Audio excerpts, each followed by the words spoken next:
Welcome. Welcome. Welcome. I'm just going to give it a few minutes and we'll start soon.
Hope you are well wherever you are in the world. I've been doing this reading for a while now. So if you're finding me, you're finding the story, it's probably a bigger plan there. So if you're new to this reading, the story of Ramayana is the story of Lord Ram. It is an essential story for everyone who wants to apply the right principles in everyday life. And so while it is a story, for those who see it as a story, it is much more. And as I always say, take from it what you will for your own growth and evolution. There are loads of nuggets there for everyone. And the purpose is not to intellectualize it. The power of storytelling is such that it weaves its magic without being forced. It works on a number of levels, not just the mental. It brings forth certain themes, connections. You see parallels with your own life, with circumstances, choices, right and wrong, light and darkness, good deeds and not so good deeds, and lessons learned from there. And so the entire cycle, if you like, of coming back again and again can be explained in ways that are subtle. And so be alert for what little doors open for you. My intention and my wish is that you find what you are looking for, or you find that door. So welcome. Now, I always encourage everyone to bring their favorite animal along. And you wonder why. Well, we have a regular here. His name is Rocky. And he's friends with a beautiful wild pair called Maximus and Luna. I've named them. Just posted some light quotes earlier today. Oh, he doesn't want to be here. So have a look at those. The themes that are coming through today are dismantling of structures.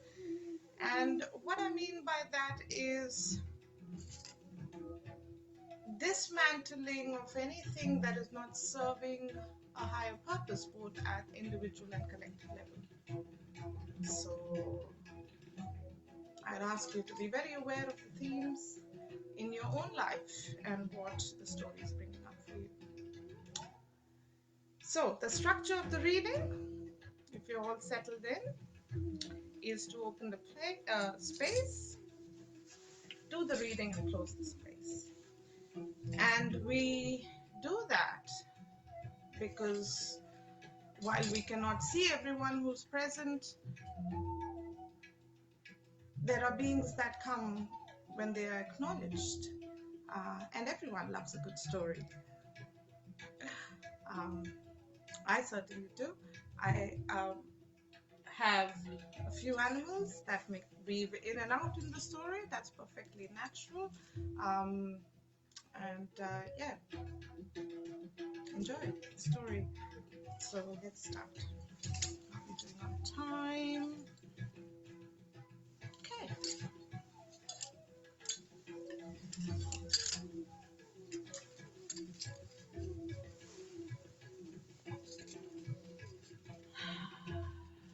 So for this part of our journey, I'd encourage you to close your eyes, take a long deep breath, and join me in the space opening. And so I'll begin in the sacred circle of life and begin by honoring the very land and Mother Earth that we sit on, that holds us. And Father Sky, Grandfather Sun, Grandmother Moon, the four directions, upper, lower worlds, and middle worlds, all beings of unconditional love and light. I honor, acknowledge, and pay my respects to them. I honor all elements and elementals, earth, wind, that carries our messages, fire, that bears witness to this story, the spirit of water that remembers, and it. I wish to thank the animal kingdom that is here, my family, my parents, all those that are part of this reading, all those who wish to be part of this reading and are not, all those who are connected in some way, shape, or form. I wish to honor, acknowledge, and pay respects to my ancestors, my bloodline, and those of ones present for this reading. I wish to honor, acknowledge, pay respects to my guides, and my ancestors, and anyone else that wishes to be present with good intention. Commands are in place. Only those that come with pure intention will be permitted for this hearing. So intention is key.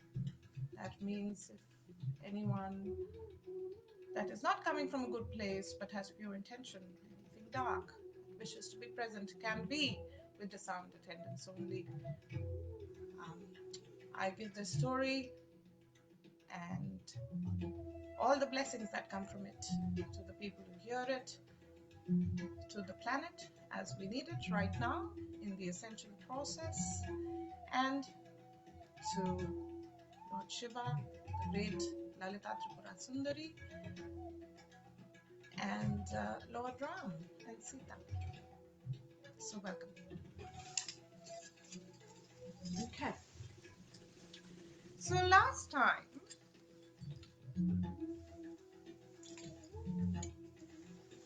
we came to a pivotal part in the story. And why is that?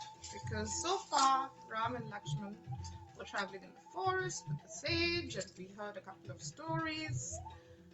But now they've reached the point where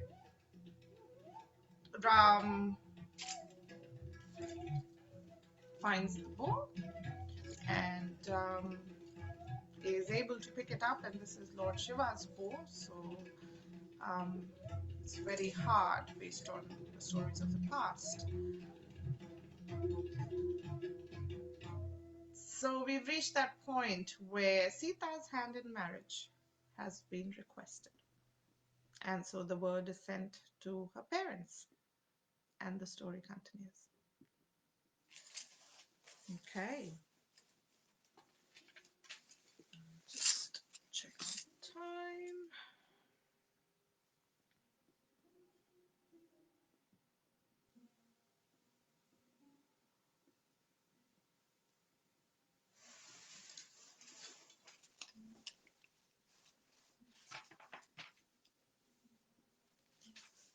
So I'll go just a little bit back. Thus, with great pleasure, Maharaja Janaka requested Vishwamitra to send messengers to Ayodhya inviting King Dashrath to attend the marriage of Ram and Sita. When the messengers arrived 3 days later at the court of Maharaja Dashrath, they related the glorious events of Rama's breaking the bow and winning Sita's hand in marriage. Hearing this, Maharaja Dashrath became overjoyed.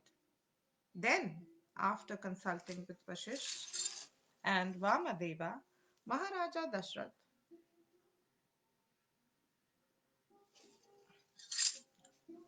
decided that they should all depart for Mithila the following day. So, word has been sent. The king is overjoyed. Ram is marrying Sita. Everything seems to be falling into place. How wonderful. The next morning, Maharaja Dashrath started out, keeping his family priest in front and taking his army and a great quantity of wealth. After traveling for 4 days, the party reached the outskirts of Mithila. Seeing his approach, King Janaka came out to meet Maharaja Dashrath, giving him a royal reception. Afterwards, when Maharaja Dashrath had met with his two sons, it was fixed that the preliminary marriage rituals would begin at an auspicious moment the next day. So the two meet, and there is a royal reception, and they decide that the rituals will commence the next day. The next morning, everyone assembled, and before the wedding ceremonies commenced, Maharaja Dashrath requested King Janaka to hear of his royal lineage from Vashisht, sage Vashisht. This is so you can go back to the live recordings and catch up if you are coming in now. Being so requested, the great sage Vashisht narrated the history of the Raghu dynasty.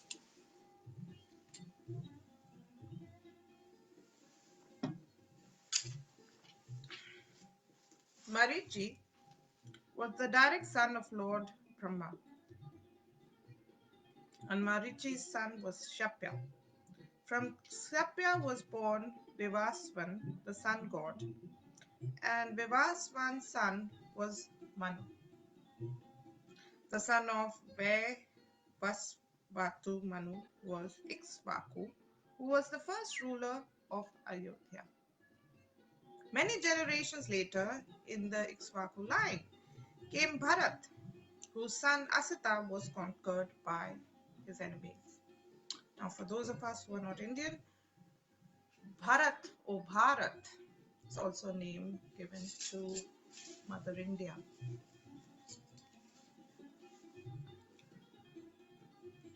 Was conquered by his enemies, the Haihayas, Talanjanghas, and Sasa Bindus.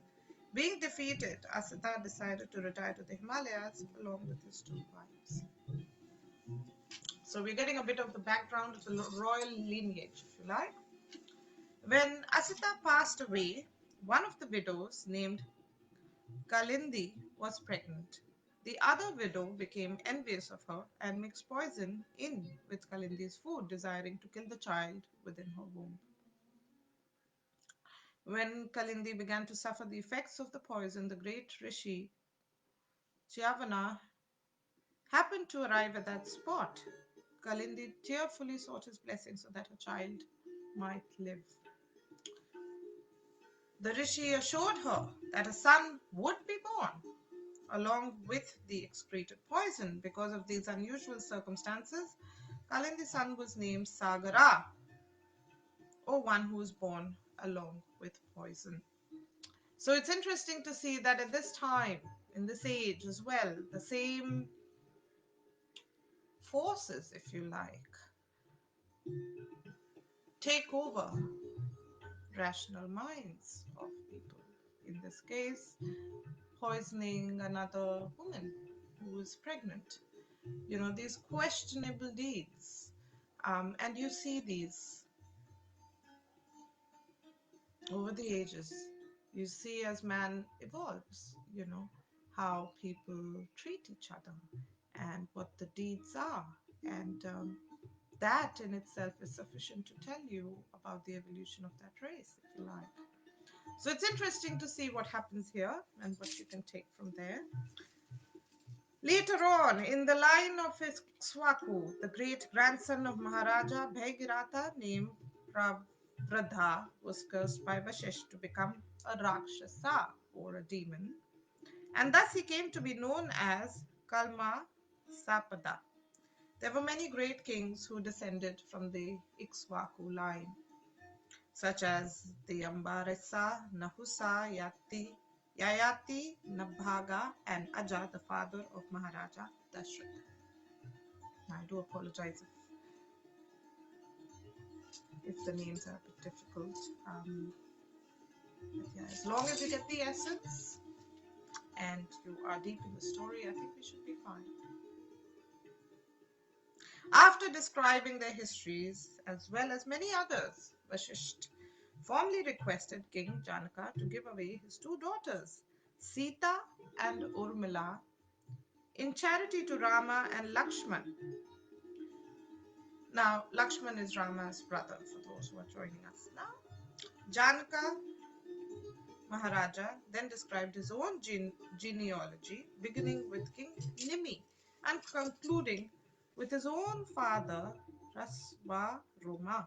The king then happily concluded the solemn agreement, giving away his daughters to the sons of Maharaja Dashrath. First, Janaka requested Dashrath to have the Samavartana ceremony performed for Ram and Lakshmana. This entails sorry.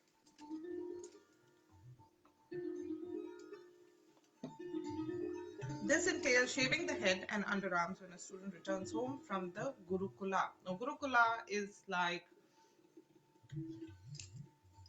schools in those age where you would go, sort of like boarding schools where young children would go and they would learn the correct ways, the ancient ways.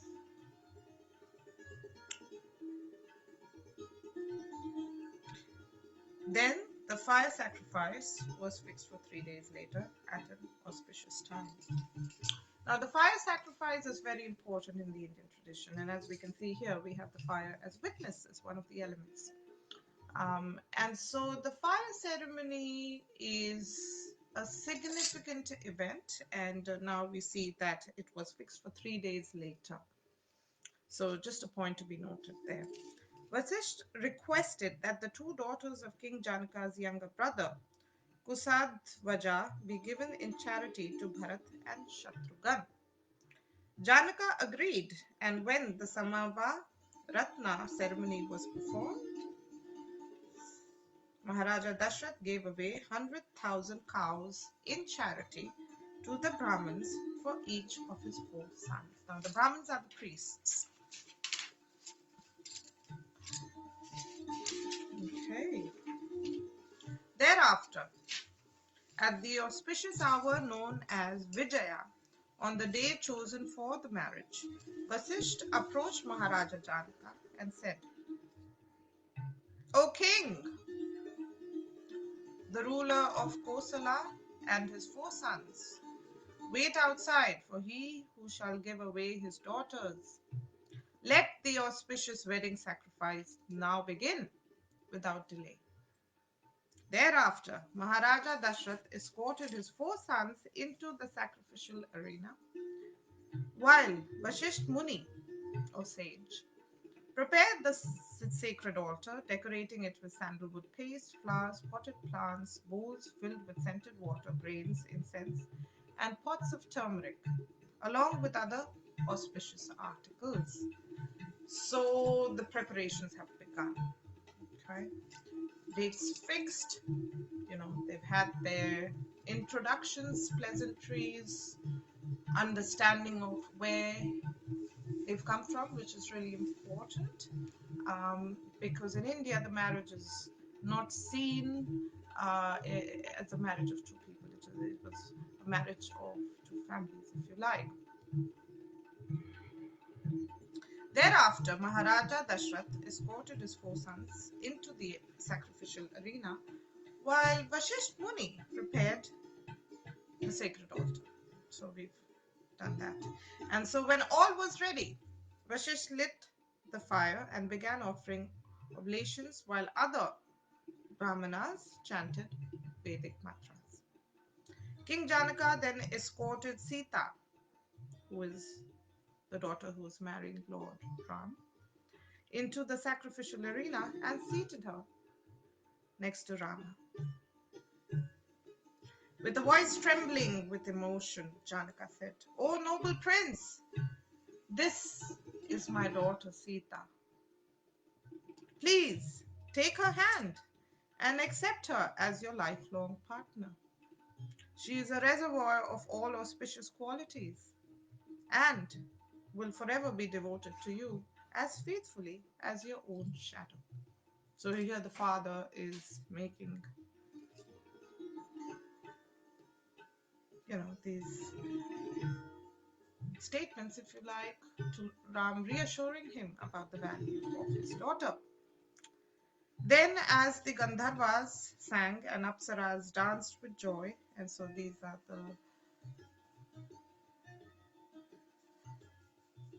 the dancers, the court dancers, and the magical little sort of like fairies all dancing around in the ceremony, amid showers of flowers from heaven and the vibration of celestial drums. King Janaka joined the hand of the goddess of fortune, Sita, with the hand of the Supreme Lord, Rama. Now, goddess of fortune, Sita, why do we say that? Because Lord Ram is an incarnation of Lord Vishnu, and Lord Vishnu's other half is goddess Lakshmi, the goddess of wealth and prosperity, and therefore that reference makes sense here. So just placing it together for those who don't know. Then King Janaka placed the hand of Urmila into Lakshmana's hand, and then Mandavi's hand in Bharata's, and finally Shrutakirti's hand into Shatrughan's. So there are four there, and everyone has been handed over. The four brothers then circumambulated the sacrificial fire 3 times while clasping the hands of their newly wedded wives. Afterwards, they circumambulated King Janaka and the great rishis.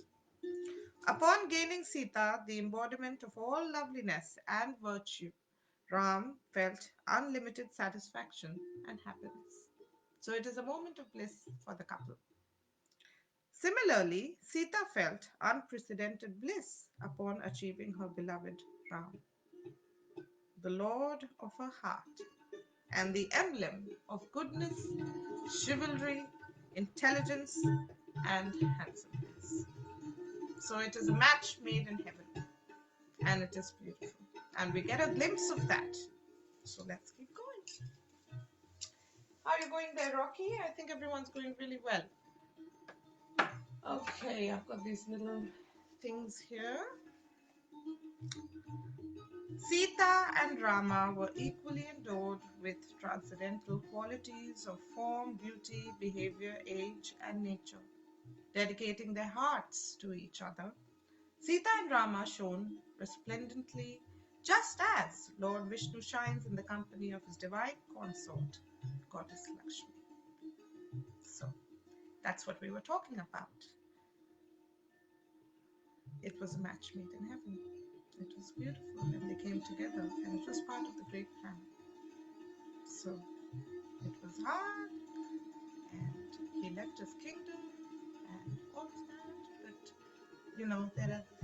there are blessings on the way, and we see that. So we just stop and we take note, if you like.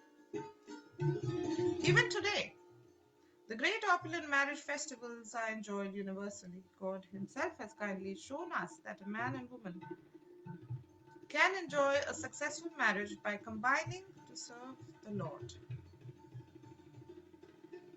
Now, I'm reading out of the text, so some things may not agree with your belief system somewhere. I ask that you be open.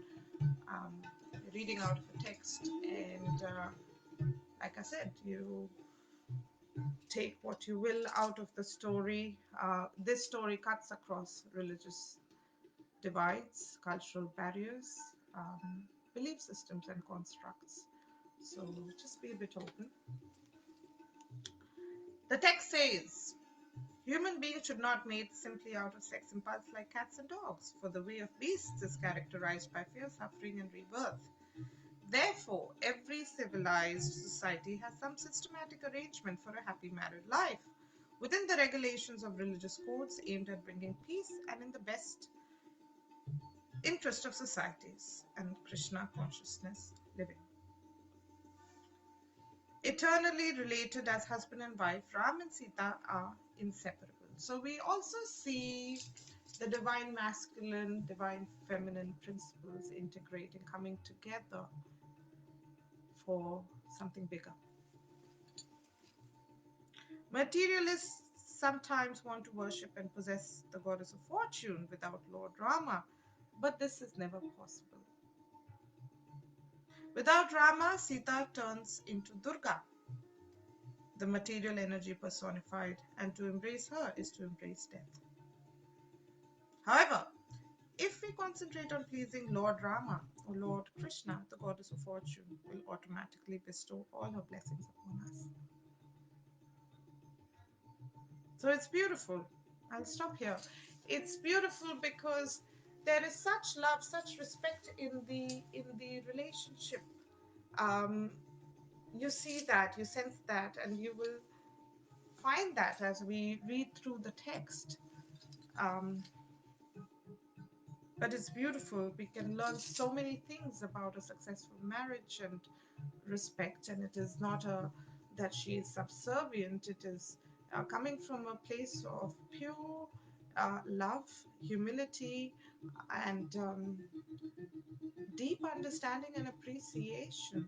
Um, so yeah, it's just beautiful. You see the complement of the masculine and feminine coming together, and perfect embodiment in terms of their characteristics, their qualities, their deeds, their actions, their beliefs, and how they carry themselves and how it plays out in the story.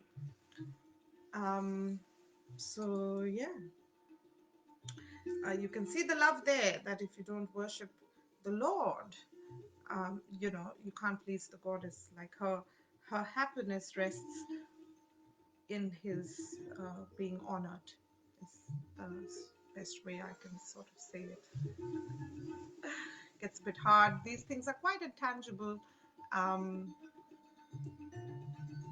and I ask you to hear and listen from the heart.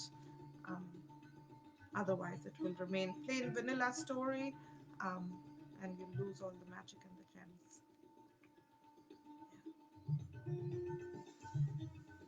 The secret of successful living, including family affairs, is to put the Lord in the center of our life and make His service the goal of our endeavors. After the day's festivities were concluded, the marriage party retired for the night. The next morning, Vishwamitra left Mithila for the Himalayas. And later that day, Maharaja Dashrath departed with his 4 sons and their 4 wives, after receiving a large dowry from King Janaka.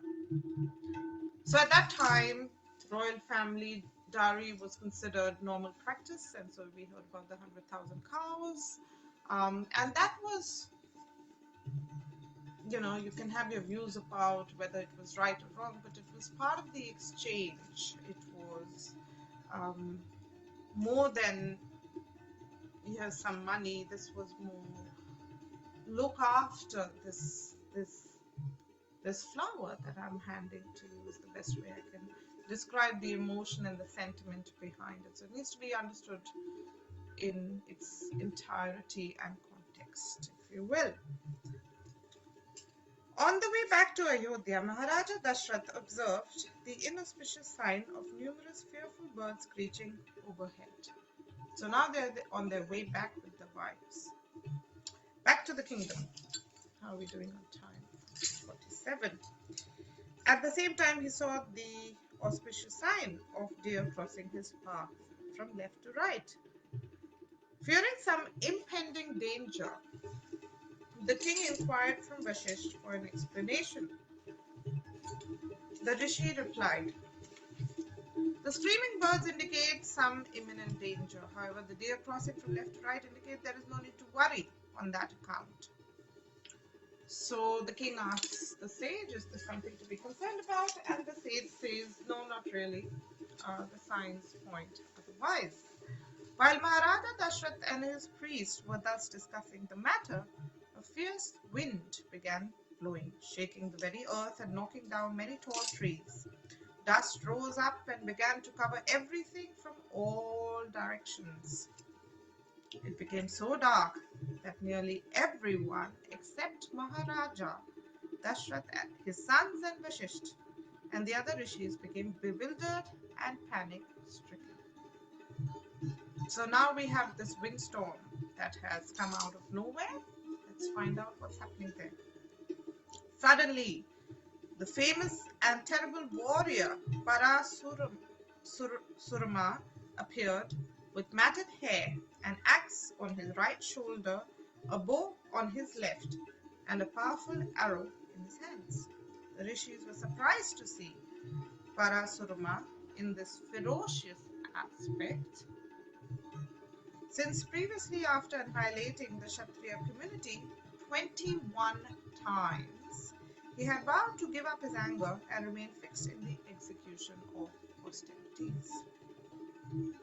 So now they come across this great warrior who had fought earlier but had given it all up. So you've got this new character coming into the story, weaving in, if you like. Okay. As the rishis were wondering why he had again become moved to anger, the son of Jamadagni addressed the Lord as follows: "You have certainly performed a heroic feat by breaking the bow of Lord Shiva. However, I am carrying an even greater bow, that of Lord Vishnu. If you consider yourself a great hero, then take this bow and string it. If you are able to draw the arrow back to its full strength, then I shall consider you a fit person to fight with."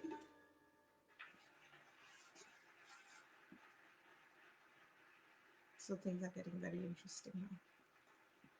Hearing Parasurama's challenge, Maharaja Dashrath became overwhelmed with grief.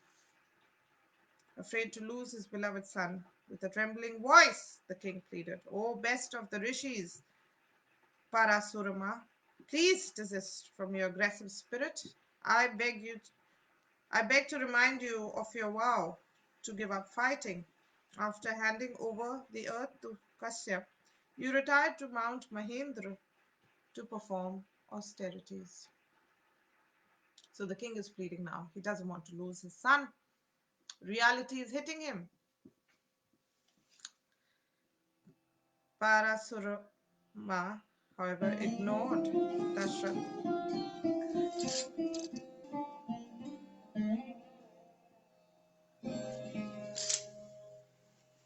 and continued to address Rama, saying, "Both Lord Shiva's bow and this bow of Lord Vishnu were constructed by Vishwakarma.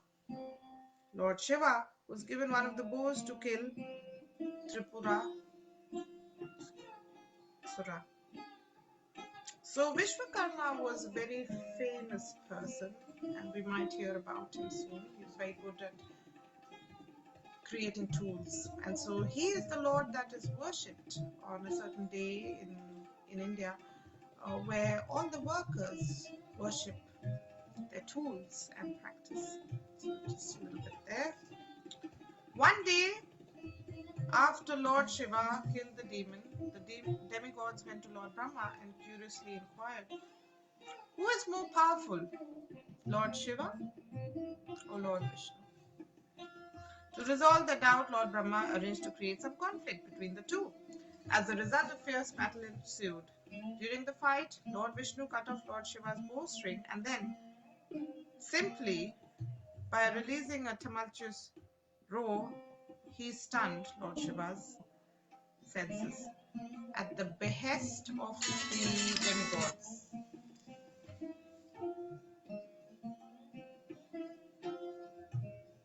The fighting was then stopped. Everyone who witnessed the duel concluded that Lord Vishnu is superior to Lord Shiva in all respects.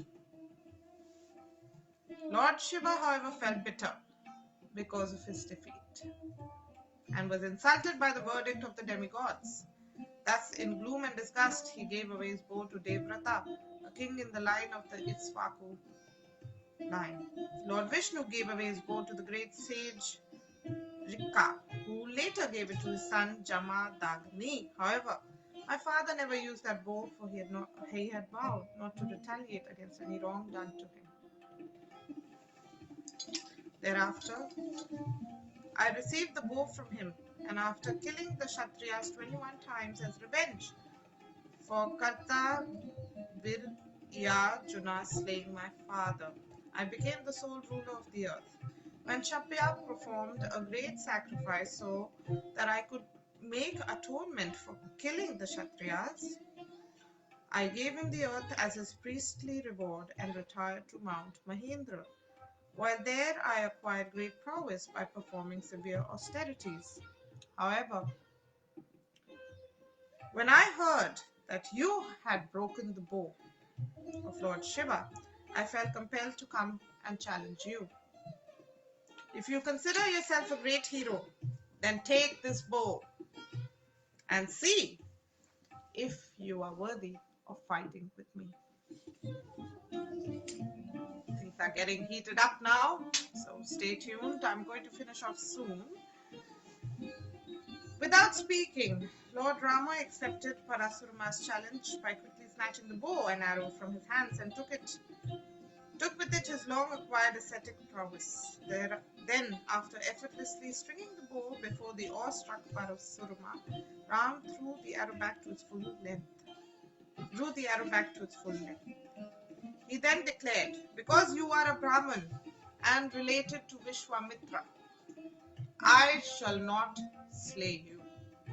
However, so that my taking up this arrow may not go in vain and your challenge may be properly answered, I will use it to destroy the attainment of heaven which you have earned as a result of your penances." So Rama is not happy.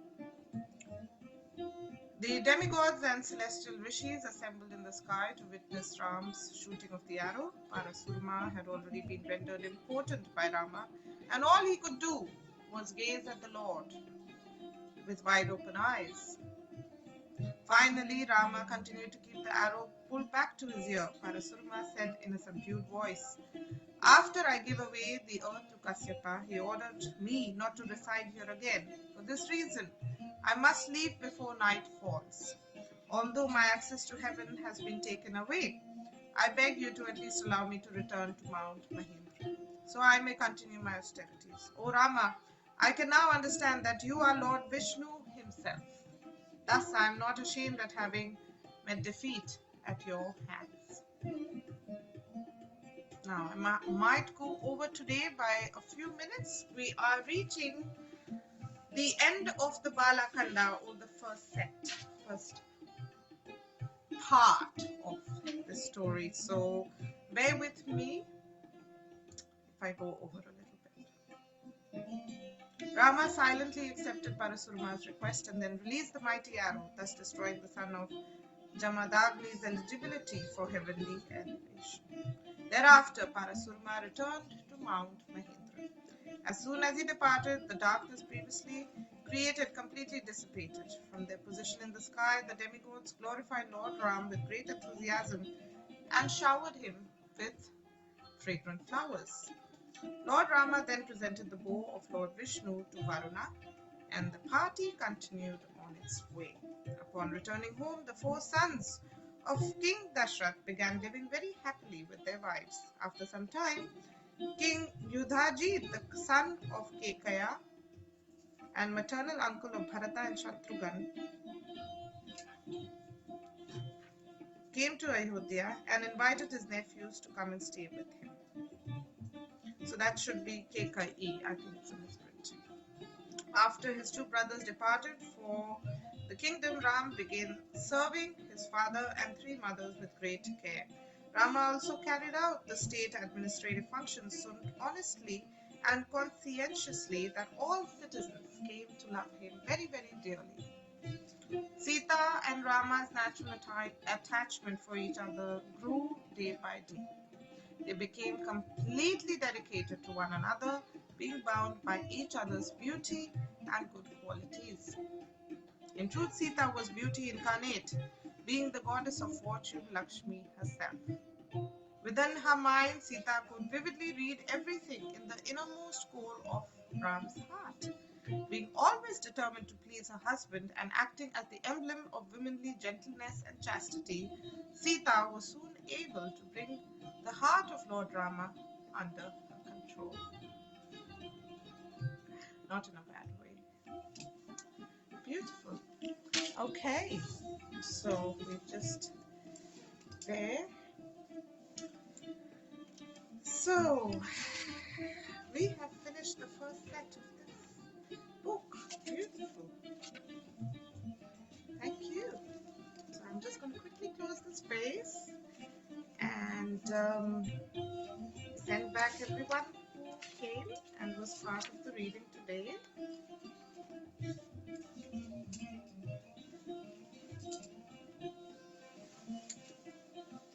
So, thank you to everyone who attended today's reading. I'd like to give thanks and send back all those from all realms, all parts of the cosmos, known and unknown, seen and unseen, imagined and unimagined. All beings are sent back with love. May the story continue to unfold for you. May you receive blessings. And may your loved ones receive the blessings and the light that you have been touched with. Jai Shri Ram. Okay, so today was a big session. We've just finished one of the series, haven't we, Rocky? And for those who are interested, sorry, we are very close to finishing. The next session will be on the 5th of October.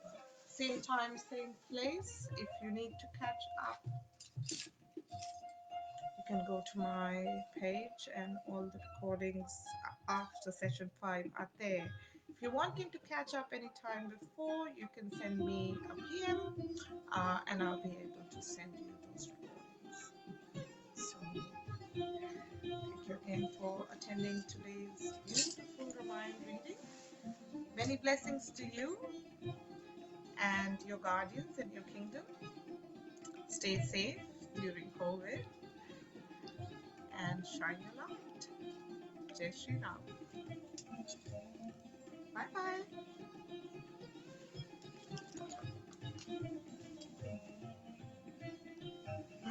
He's very demanding. Jai Shri Ram.